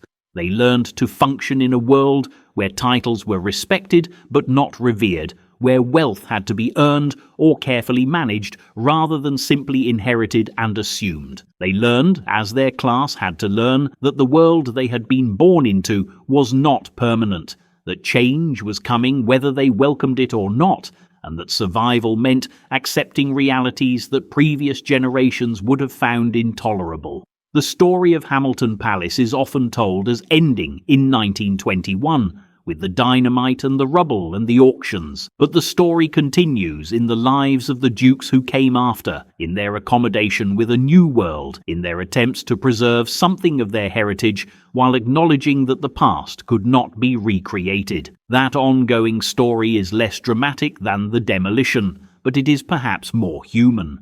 It is a story of people trying to navigate the aftermath of catastrophe, trying to build something sustainable from the ruins of grand ambitions that failed. The palace is gone, the family remains.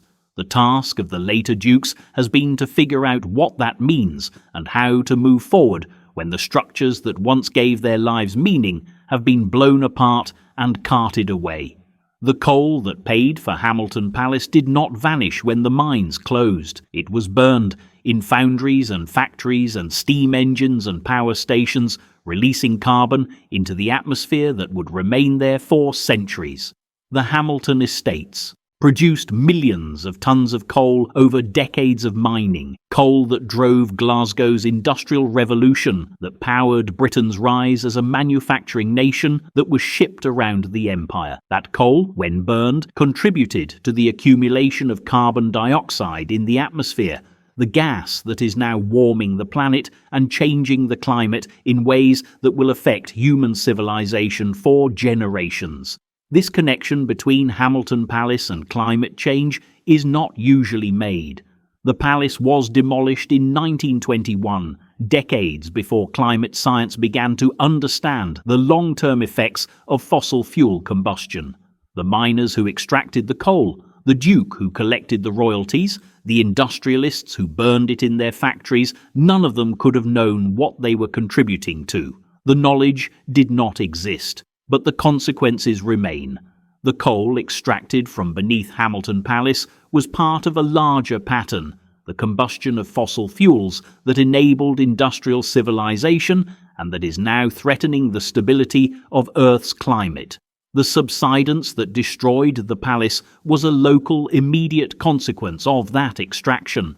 The climate change caused by burning the coal is a global, long-term consequence. Both are connected. Both flow from the same set of decisions about how to use natural resources, about who benefits and who pays the costs, about prioritizing short-term gain over long-term sustainability. The Hamilton story, viewed through this lens, becomes a parable not just about aristocratic decline, but about the relationship between wealth, resource extraction, and environmental damage. The Duke made money from coal because he owned the land beneath which the coal lay. He did not mine it himself. He did not burn it. He simply collected royalties, abstracting himself from the process. The miners extracted the coal, breathing the dust, risking their lives. The factory owners burned it, producing goods that made them wealthy. The atmosphere absorbed the carbon, with consequences that would not be understood for more than a century. The palace, built on coal money, destroyed by coal mining, stands as a physical representation of this system. The wealth that built something beautiful came from a process that was destructive in multiple ways. Destructive to the workers, destructive to the land, destructive, though no one knew it at the time, to the global climate. The palace was always temporary, not just because of subsidence, but because it was built on a resource that would eventually run out, and that, when used, created problems that could not be solved. This is not a criticism unique to the Hamiltons. It applies to every fossil fuel-powered fortune, to every industrial empire built on coal and oil and gas. The difference is that Hamilton Palace made the connection visible. The coal was literally beneath the building. The subsidence was literal. The destruction was literal. In most cases, the connection between fossil fuel wealth and its consequences is more abstracted. The mansion in Mayfair does not sink because of mines beneath it. The fortunes made from oil drilling in distant countries do not immediately undermine the mansions those fortunes build, but the long-term consequences, the climate change, the environmental degradation, the human costs are still there, just separated by distance and time. The demolition of Hamilton Palace did not stop the mining. The coal companies continued to operate under the Hamilton estates for decades after the palace came down. They extracted coal until the seams were exhausted or until foreign coal became cheaper. The workers continued to go underground, continued to risk their health and lives until the mines finally closed in the mid to late 20th century. The sites were abandoned, left as scarred landscapes and unstable ground, legacies of an industry that took what it wanted and left the costs to be dealt with by future generations. Today, the former Hamilton estates are part of a landscape that still bears the marks of industrial extraction. The ground is unstable in places, riddled with voids from old workings. Streams that flow through the area occasionally show signs of acid mine drainage, where water infiltrates abandoned mines and picks up heavy metals and sulfuric acid, then emerges to poison the surface water. The air is cleaner than it was when the mines were operating, but the soil contains centuries of accumulated pollutants. The environmental damage is permanent on human timescales. Nature will eventually reclaim the area, but not in any form that resembles what was there before mining began. The connection between Hamilton Palace and climate change is part of a broader reckoning that is still unfolding. The wealth that built the palace came from an industry that is now understood to be unsustainable. The labour that extracted that wealth was exploited. The environmental damage was ignored. The palace itself, the beautiful structure that was meant to stand for centuries, collapsed within a human lifetime because the foundations were unsound. All of these elements are connected. They tell a story about how industrial civilization has operated, about who benefits and who pays, about short-term thinking and long-term consequences. The Duke who built Hamilton Palace did not think about climate change. He could not have. But he did make choices about how to use the resources he controlled, and those choices had consequences that extended far beyond his lifetime. The coal he allowed to be mined, the royalties he collected, the palace he built, all of these are part of a legacy that includes not just the demolished building, but the carbon in the atmosphere, the damaged land, the exploited workers, the wealth inequality that persists. Hamilton Palace is gone, but the systems that made it possible are still operating, still extracting resources, still externalizing costs, still building structures that will not last. The long reckoning with fossil fuels and with the inequality they enabled is only beginning. Climate change is forcing a reassessment of how industrial civilization has developed and what it has cost. The Hamilton story is a small part of that reassessment. It is a concrete example of how wealth, power, resource extraction, and environmental damage are interconnected. It is a reminder that beautiful things built on exploitation and extraction are fragile, that the foundations matter more than the facade, that debts eventually come due even if they are deferred for generations. The coal that destroyed Hamilton Palace is still in the atmosphere. The carbon dioxide molecules do not care about the Duke's title or the art collection or the architectural significance of the building. They simply trap heat, contributing to a warming planet, creating consequences that will be felt for centuries. The miners who extracted that coal are dead. The Duke who profited from it is dead. The palace is rubble. The carbon remains, a permanent legacy of choices made for short-term gain, consequences that will be paid by people who had no say in the decisions. Hamilton Palace is a story about the past. It is also a story about the future, about what happens when we build on unsound foundations, about who pays when the reckoning comes. Almost nothing physical remains of Hamilton Palace. The building is gone. The gardens are gone. The approach roads have been altered or covered by development. The site has been levelled and repurposed. If you visit Lanarkshire today, looking for traces of the palace, you will find almost nothing to see. A small monument, a historical marker, some photographs in local archives. The land itself, but the land tells you nothing unless you know what to look for. And even then, what you find are absences rather than presences. What survives of Hamilton Palace exists elsewhere, scattered across continents and institutions. The paintings hang in museums in New York and London and Washington. The furniture sits in manor houses and auction house warehouses. The architectural salvage, the carved stonework and panelling, was incorporated into other buildings, often unidentified, the Hamilton provenance forgotten or considered unimportant. The library volumes are shelved in collections that may not even know they once belonged to a duke. The palace has been disassembled and distributed, its physical coherence destroyed, its meaning fragmented. The question of what survives, then, is not primarily a question about objects. It is a question about memory, about how stories are preserved and transmitted, about what gets remembered and what gets forgotten. Hamilton Palace survives as a story, one that is told in different ways by different people for different purposes. Art historians tell it as a story of a great collection dispersed.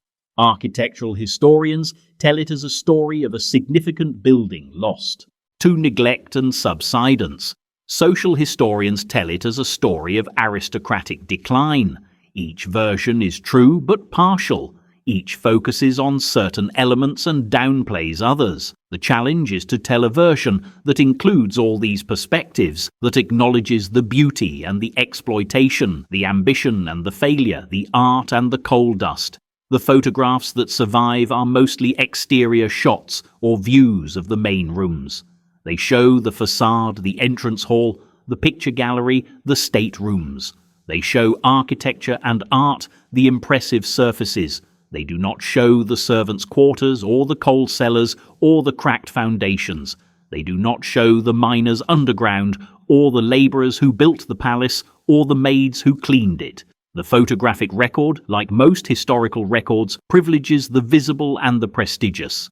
It preserves what was considered worth preserving at the time, and that was not the labour or the suffering or the environmental damage. It was the beauty and the grandeur, the things that could be framed and displayed and admired. This selective preservation is itself part of the story.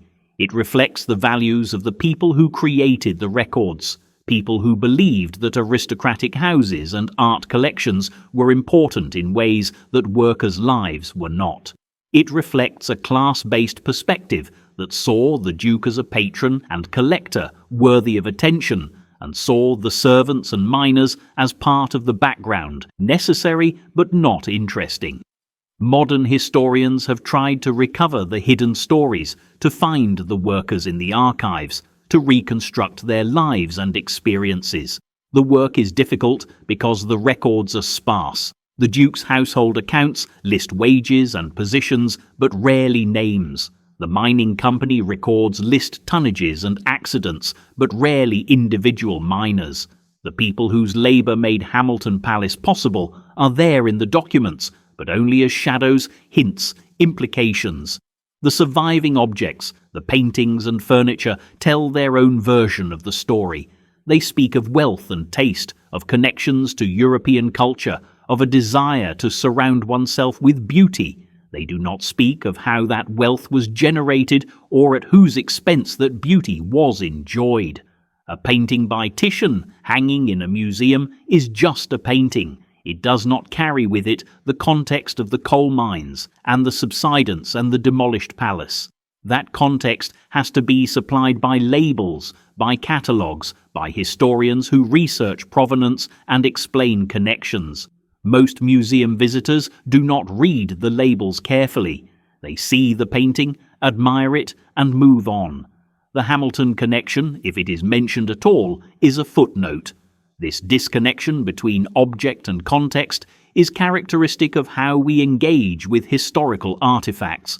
We preserve the beautiful and the prestigious while forgetting the systems that produced them. We admire the craftsmanship while ignoring the craftsman. We value the art while discounting the labour. Hamilton Palace, in its dispersed and fragmentary survival, exemplifies this pattern. The palace itself is gone, but the art it contained is preserved, displayed, valued. The coal that paid for the art is gone, burned over a century ago, its carbon still in the atmosphere. The miners who extracted the coal are gone, their names mostly forgotten. What survives is what was considered worth saving by people who had the power to make those decisions. The question of what should survive is contested. Architectural preservationists argue that more should have been done to save Hamilton Palace, that modern engineering could have addressed the subsidence, that the building should have been stabilized and maintained as a national heritage site. They point to other buildings that were saved from similar fates through public campaigns and government intervention. They argue that Britain lost something irreplaceable when Hamilton Palace was demolished. Others argue that the palace was not worth saving, that it represented an aristocratic culture that deserved to fade, that the resources required to maintain it would have been better spent on housing and schools and public services. They point out that the Duke chose to demolish rather than donate to the state, that preserving the palace would have required taxpayers to subsidize an aristocratic family's vanity project. They argue that some losses are acceptable, even necessary, as society moves forward. Both arguments have merit. Hamilton Palace was architecturally significant. It was also a monument to inequality. Preserving it would have required confronting both of those truths, presenting it not just as a beautiful building, but as a structure built on exploitation, a place where grandeur and suffering coexisted. That kind of nuanced presentation is difficult. It requires acknowledging complexity, holding multiple truths simultaneously, resisting the urge to simplify the story into heroes and villains. British heritage sites have traditionally been reluctant to engage in this kind of critical interpretation. The emphasis has been on celebrating craftsmanship and aesthetics, not on examining the social and economic systems that made grand houses possible. Hamilton Palace, because it no longer exists, escapes this dilemma. There is no building to interpret, no tours to give, no labels to write. The story can be told in all its complexity precisely because there is no physical site that has to be managed and presented to the public. The palace survives as a story, and stories can accommodate nuance and contradiction in ways that physical sites sometimes cannot. This is a strange kind of survival, one where destruction has, paradoxically, allowed for a more honest reckoning with the past than preservation might have done. What survives of Hamilton Palace in the end is the memory of it, the story we tell ourselves about what it was and what it meant. That story is not fixed. It changes as our values change, as new research uncovers new information, as different voices are included in the telling. The palace built by the 10th Duke was meant to be permanent, a monument that would outlast him and his descendants. It lasted less than a century. The story of the palace, though, continues. It survives because it tells us something about ambition and failure, about wealth and labour, about beauty and exploitation, about the limits of what money can buy, and the fragility of even the grandest structures when their foundations are unsound. That story, for better or worse, is what remains. The building is gone. The lessons are still here, waiting to be learned or ignored, depending on what we choose to see in the rubble and the scattered fragments of a palace that once stood where now there is only empty ground. Hamilton Palace is gone, but the questions it raises are still with us. The palace was destroyed by subsidence, by economic pressures, by changing social conditions. The specific circumstances were unique to that time and place. The underlying tensions, though, are permanent features of how societies organize themselves around wealth, power, and resources.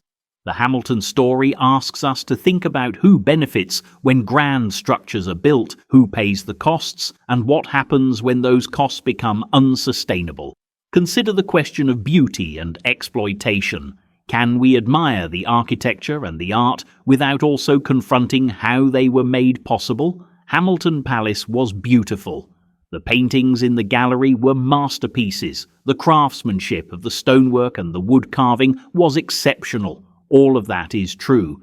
It is also true that the palace was built by workers who were paid as little as possible, maintained by servants whose lives were constrained and difficult, and funded by an industry that killed miners and destroyed the land. The beauty and the exploitation were not separate. They were two aspects of the same reality. To celebrate one while ignoring the other is to tell only half the story. This is not a problem unique to Hamilton Palace.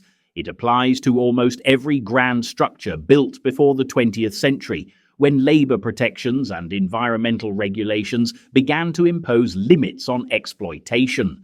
The pyramids of Egypt, the cathedrals of medieval Europe, the plantation houses of the American South, the imperial palaces of India, all were built by systems that extracted enormous amounts of labour from people who had little choice and received minimal compensation. The beauty is real. The exploitation is also real.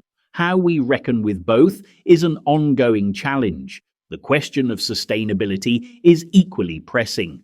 Hamilton Palace was built on coal money, and the coal mining destroyed the palace.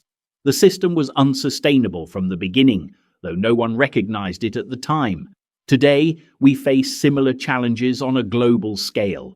Much of modern civilization is built on fossil fuels, on extracting carbon from the ground and burning it for energy. That energy has created unprecedented wealth and technological advancement. It has also created environmental damage that threatens the stability of the climate and the viability of ecosystems. The Hamilton story is a small-scale model of a much larger dynamic. Wealth built on unsustainable resource extraction eventually undermines itself. The foundations give way. The structure collapses. The Duke of Hamilton could not have stopped the subsidence. Once the mining had been going on for decades, once the ground was riddled with voids, the damage was done. Halting new mining might have slowed the process, but it would not have reversed it. The only real solution would have been not to mine beneath the palace in the first place, but that would have meant giving up the income that made the palace possible. The Duke was trapped by decisions made before he was born, decisions that prioritized short-term gain without understanding or caring about long-term consequences.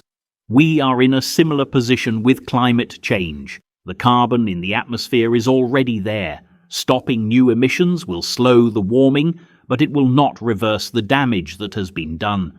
The consequences will unfold over decades and centuries, affecting people who had no role in creating the problem. The choices made by previous generations, choices to burn fossil fuels for energy and growth, have created a situation that current and future generations will have to manage. The parallel to Hamilton Palace is not exact, but it is instructive. Decisions about resource use have consequences that extend far beyond the lifetimes of the people who make those decisions. The question of responsibility is complex. The Duke of Hamilton profited from coal mining, but he did not personally dig the coal or decide how the mines were operated. The miners who went underground were not responsible for the subsidence, though their labour caused it. The coal companies pursued profit within the rules of the time. No single person or group can be easily blamed for the destruction of the palace. The system as a whole, the structure of incentives and power and economic logic drove the outcome. Changing that outcome would have required changing the system, something that was beyond the power of any individual within it. This diffusion of responsibility is characteristic of how modern industrial economies operate. The consequences of economic activity are distributed across time and space, disconnected from the decisions that cause them. The people who benefit are not the people who pay the costs. The miners who extracted the coal were not the Duke who collected the royalties. The Duke who built the palace was not the Duke who had to demolish it. The carbon in the atmosphere will be dealt with by people who did not burn the fossil fuels. This disconnection makes it difficult to hold anyone accountable, difficult to change course, difficult to learn from mistakes.